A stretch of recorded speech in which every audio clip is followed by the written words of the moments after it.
paano umutang ng load sa talk and text. So, click nyo lang itong calls, then dial nyo lang ang asterisk 123 hashtag, then itong kulay green. At may magpa-pop up. So, ayan, zero balance tayo. So, dito sa may pang 11, may nakalagay is utang. Piliin nyo dyan yung number 11.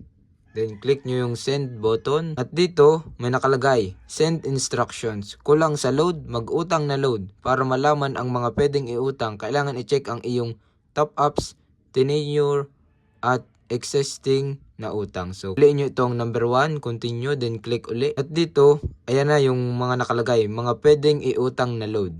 So, halimbawa natin is itong call and text, number 3.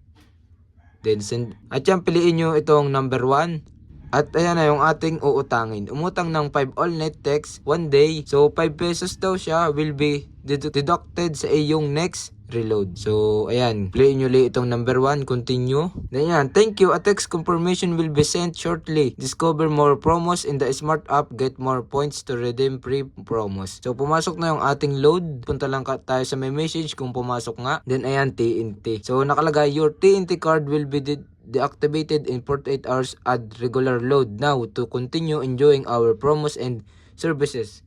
So ganun lang kadali umutang ng load sa talk and text.